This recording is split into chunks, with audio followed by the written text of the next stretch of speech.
We're in a housing boom, the bubble is about to burst, house prices are unaffordable, and the market is about to crash. I'm sure you've heard something very similar about the housing market over the last year, particularly in the last few months. But this got me thinking, are we really in a real estate bubble, a housing boom? Are property prices too high? Each market and location is going to be different. Some markets are going to be overpriced, other markets are going to be underpriced, some markets are going to be falling, other markets are going to be still rising. But what I really want to know is whether or not real estate is overvalued or still offers good value for money. There's a lot of talk that house prices are back to 2007 levels, and depending on the location, this is true. But while 2007 levels were a property price bubble, that doesn't mean 2022's prices are. An economic bubble or a housing bubble is a situation where an asset price is much higher than the underlying fundamentals can reasonably justify for that asset. Bubbles are sometimes caused by an over-optimistic prediction of future values of certain types of assets. Bubbles can also sometimes be described as when prices strongly exceed the asset's intrinsic value. Is this the case at the moment? Are we really in a housing bubble, and is it ready to burst? Before I answer that question, please show your support for the channel, hit the like button, and also subscribe if you haven't already. So let's first think about the value of money. 2007 was a long time ago, and inflation and the devaluing cash needs to be considered. Between 2007 and 2022, inflation was nearly 40% in the US and nearly 14% in Ireland.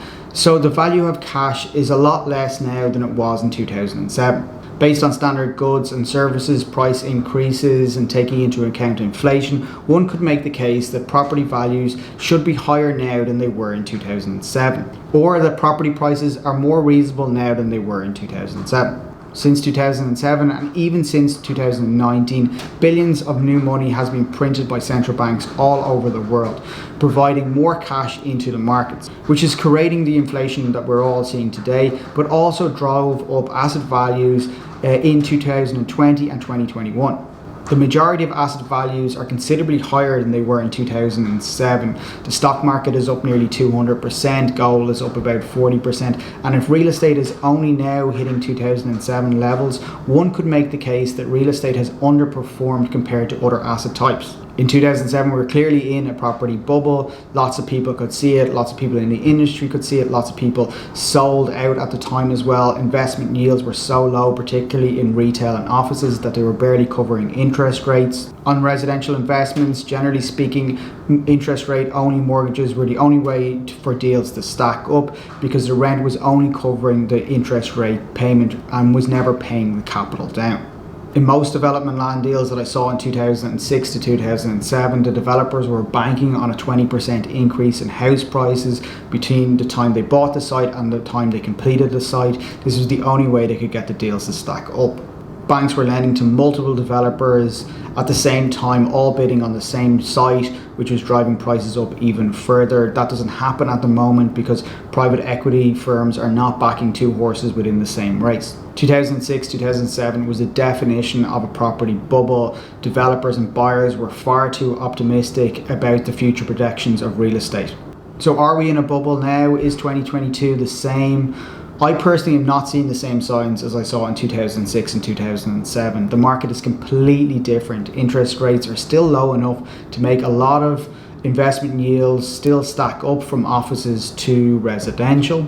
Personal debt is way down and savings are at all-time high in many countries, and loan-to-value ratios for a lot of homeowners is extremely low, and therefore any kind of slight downturn is not going to force many people to sell. A lot of banks have stepped away from development lending, and a lot of development land deals are now funded by equity.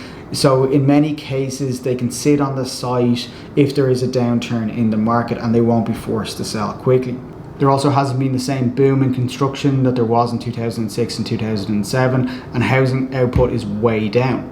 So are we really in a housing bubble? Given the fact that rents can cover interest payments and capital repayments, and rents in a lot of cases are higher than mortgage repayments, I do not believe that the asset prices are much higher than the fundamental intrinsic values of these properties. Therefore, in my mind, we're not in a housing bubble at the moment. We do not meet the economic definition yet. Real estate still offers a stable return and good value compared to other asset types and bonds. Another important factor to consider in this is build costs or replacement costs of property. With construction costs rising all the time, existing properties become a greater asset and greater value. It's also important to look at affordability of housing in different regions. Many will state that housing is no longer affordable, and that is true for some people, and some people have been left behind, and it's definitely true that wages have not kept up to the same rate as property price increases. Let's take Ireland for example. It scores well on the international affordable list. It's one of the most affordable locations in terms of buying a home versus income, and has a ratio of 6.51, one of the lowest in Europe and the world. In Ireland's case, this is partly due to central bank lending rules, which limits mortgages to 3.5 times your annual salary. There are some exemptions to that, but generally the rule is 3.5 times a couple's or an individual salary. The level of affordability within Ireland is also one of the main reasons why many international buyers view Ireland as a good value and a good place to buy, and still do.